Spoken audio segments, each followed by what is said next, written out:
Welcome to Pastor's Chat today. We're looking at Psalm 104. This is a psalm that celebrates the greatness of our God, the glory of our God in His creation, and what He has done for us every day in our lives as we depend on Him for our sustenance. In Him, all things consist. Colossians 1 tells us, through Jesus Christ. He's the creator. Only in Him can we find what we were created for. Real success is not making money, becoming successful, getting famous. Real success is fulfilling the purpose for which God created you. And I'm telling you, God created the heavens and the earth for a purpose, and that purpose was for His glory. God created you for His glory. That's what we learn from this psalm. And the psalm teaches us first that God is a great God, and His greatness is seen and manifest and revealed in His creation in verses 1 through 9. Now we see His generosity is also revealed in His creation, beginning in verse 10 all the way really down to verse 30. And what we see is everything that God made has a place, and everything God made has a purpose. Everything. God didn't just make creation and set up everything and then step back and say, well, I'm going to take a break for a few thousand years. No, God every day is at work, sustaining life, giving life, restoring life, reviving life. God is doing that. Listen to these verses carefully, and you'll see in God's creation, everything, including you, has a place and has a purpose. And so He says, He sends the springs into the valleys. Verse 10, they flow among the hills. They give drink to every beast of the field. The wild donkeys quench their thirst.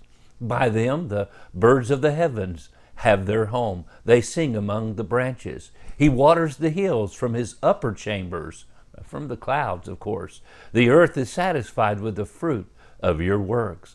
He causes the grass to grow for the cattle, and vegetation for the service of man, that He may bring forth food from the earth. So God is what makes the animals in the first place. Then God gives them grass and food to eat. He gives them water, of course. And then this is for mankind. God, through His cycle of life, provides for all and provides for man. And then He says in verse 15, and wine that makes glad the heart of man, oil to make his face shine, and bread which strengthens man's heart.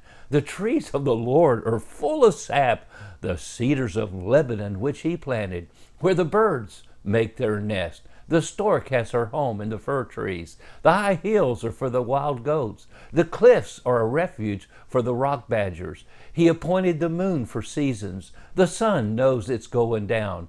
You made darkness, and it is night, in which all the beasts of the forest creep about. The young lions roar after their prey and seek their food from God. When the sun rises, they gather together and lie down in their dens. Man goes out to his work and to his labor until the evening. And then you go down to verse 27. These all wait for you, that you may give them their food in due season. And what you give them, they gather in. You open your hand, they are filled with good. You hide your face, they are troubled. You take away their breath, and they die and return to the dust.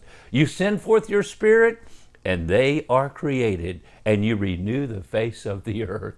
Oh, my friend, don't you see the generosity of God? God cares for you. God cares for the greatest thing that He created, and the Bible teaches us, is mankind, you and me, of great value. Only thing in God's creation, it says we were created in His image. We're a reflection of God. We have soul, body, spirit, mind, will, emotions. God, we're created in His image, and God provides for us. And just like water was the main thing here. We need the water of life, and that's Jesus Christ. We need the food of life, the bread of life. He provides bread.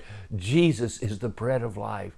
I'm telling you, the Word of God is God's bread for our souls today, and we need to dive into it every day. He's provided everything we need to be all we need for His glory. You can trust Him. Whatever you're facing today, put your faith in Him. Look to Him, the greatness and generosity of our God. God bless you, and you have a wonderful, wonderful day.